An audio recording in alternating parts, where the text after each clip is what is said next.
These are the top 5 budget gaming and streaming microphones. If at any point during the video you want to check out any of the 5 microphones in this video, there's Amazon links below for the US, UK, Canada, and international links. I do got you guys, but let's jump into the video. All right, now we will be doing multiple different sound tests of these mics back to back after we go over some of the stats that are important. And we're gonna also count down my picks for the top 5. And jumping into that number 5 spot, this is the TONOR TC30, which is super budget friendly at only 33 bucks. Now this mic is using the cardioid polar pattern. This is probably what most of you guys are gonna want to use. That's pretty much where it's gonna be facing your mouth and things behind it aren't gonna be picked up as much as what's facing you. Now the TONOR TC30 is a really sensitive mic. You're gonna wanna use this probably about 10 to 15 inches from your mouth. That's pretty much the optimal usage. So if you need to get an arm or something like that, you're gonna need to if you can't get 10 to 15 inches from this thing. Now it comes with a pop filter and a shock mount and a tripod. So it comes with a lot of stuff that a lot of these other mics don't come with, which is really cool. However, this has no onboard control. So this has no gain control.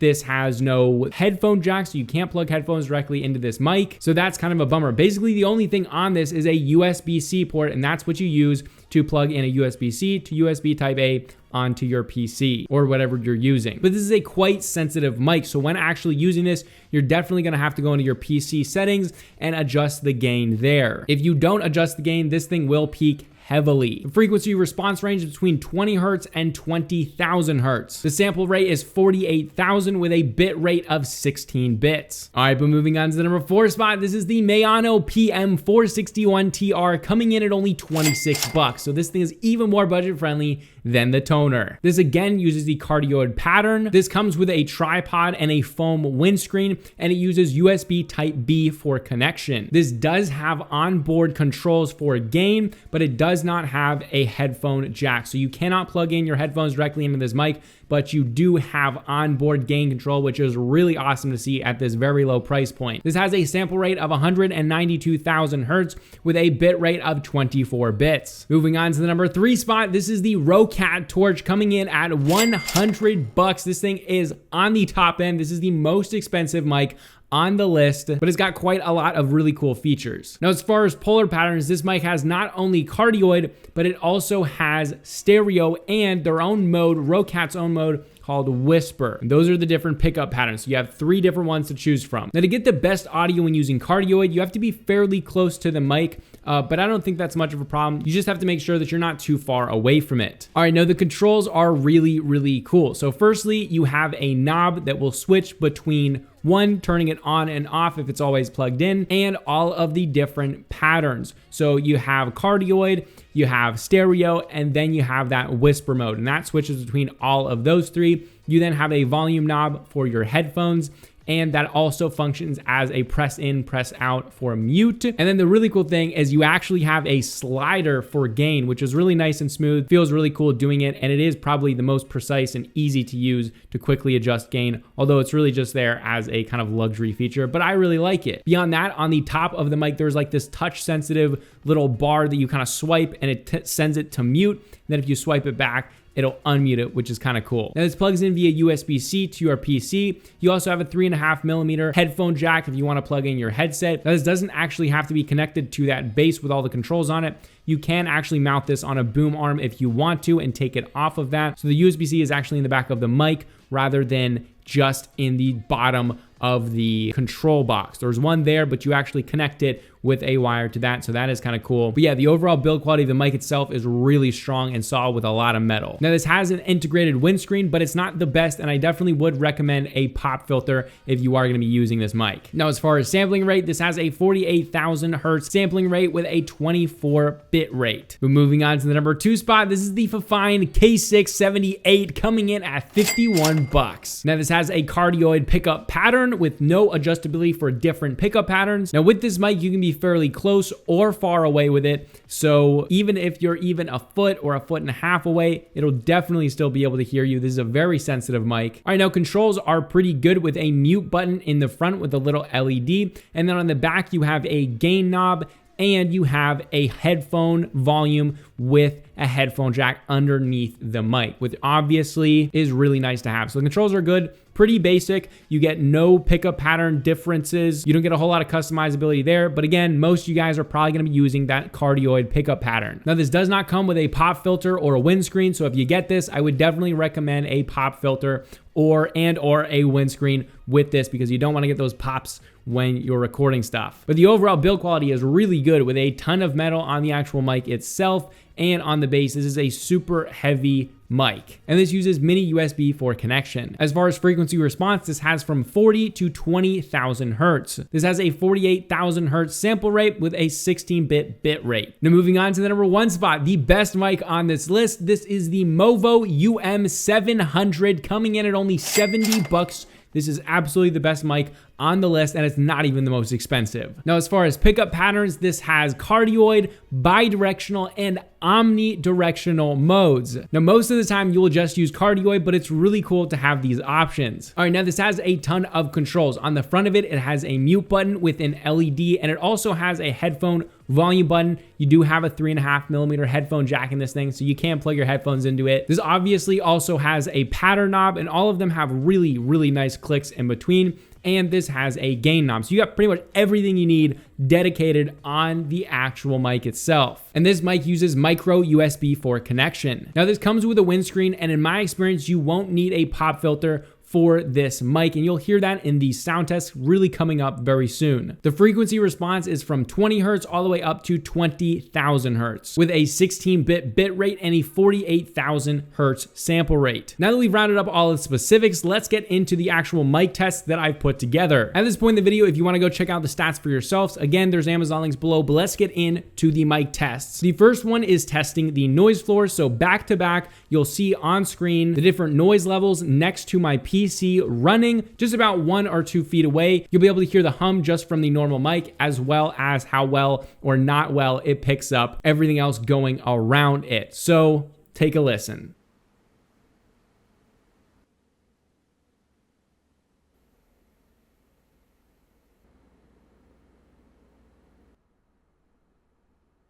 And as you saw there, some of them are better and worse, but the absolute winner of that was definitely the Movo UM700. By far, that one was the most quiet with the least amount of noise level, which, spoiler alert, is actually the mic that I've been using for this entire video, which is right here. I kind of put it in the camera because I wanted you guys to actually be able to see it, that I'm actually using this. All right, now the next test is the rejection test. Every single mic was in the cardioid pickup pattern, and basically I'm gonna be talking into the mic while I am typing on a keyboard right behind it, just about 4 to 6 inches behind it. Take a listen to all the sound tests. This is the rejection test for the TONOR TC30 with a keyboard being typed on it right behind it, about 4 to 6 inches.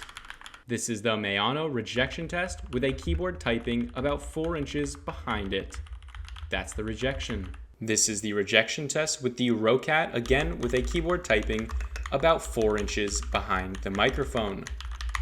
This is the rejection test with the FIFINE microphone with a keyboard typing, again about 4 inches behind it. This is the Movo rejection test with a keyboard typing right now behind the mic about 6 inches. And this is what it would sound like if you are typing away gaming or even typing with the Movo. This is how good the rejection is. And as you saw from that, pretty much only 2 of the mics actually did a good job with that. And those were the TONOR TC30 and this one, the Movo UM700. Now, in my opinion, the UM700 did even better than the TONOR TC, as you guys will probably agree with me. The TONOR TC30 with a keyboard being Movo rejection test with a keyboard typing right now behind. But that was actually pretty astonishing how badly the other ones did comparatively to these. Not that I think they're bad mics, but especially if you're gonna use these while gaming or typing away, definitely put that on a boom arm and get it off of your desk. But again, you saw with the Movo, you don't really need to, which is actually incredibly surprising. So the actual rejection on the Movo UM700 is really, really good. All right, but now is an overall sound quality where you're gonna hear my voice with a pop filter on, and then I'm immediately gonna take the pop filter off. All of these mic tests are done in the exact same location in a very controlled environment. So let's listen to them back to back. This is the sound test of the TONOR TC30 with the pop filter on, and this is the test with the pop filter off. 1, 2, 3, 4, 5, 6. Pop, pop, pop. This is the sound test of the MAONO with the pop filter on. And this is the test with the pop filter off. 1, 2, 3, 4, 5. Pop, pop, pop. This is the sound test of the ROCCAT with the pop filter on. Pop, pop, pop.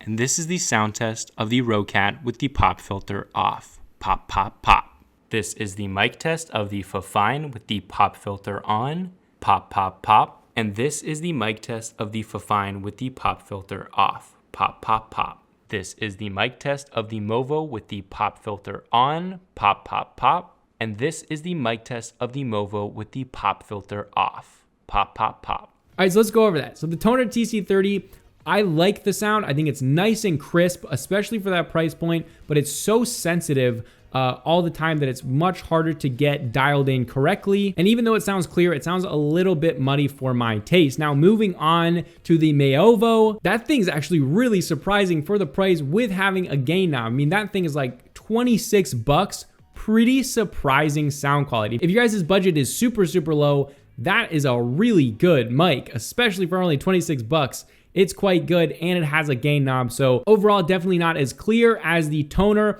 However, it's definitely really good for 26 bucks. And then moving to the ROCCAT, definitely higher on the treble. So it's more of a bright kind of sounding sound to it. Definitely makes my voice sound a little less bassy and much more kind of like trebly, much more with the highs, the mids. And overall, it sounds really good. But when you compare it with the Movo, I think you guys are gonna agree with me that the Movo probably sounds the best. But let's move on to the FIFINE. That one again is a really sensitive mic, but it's very, very clear.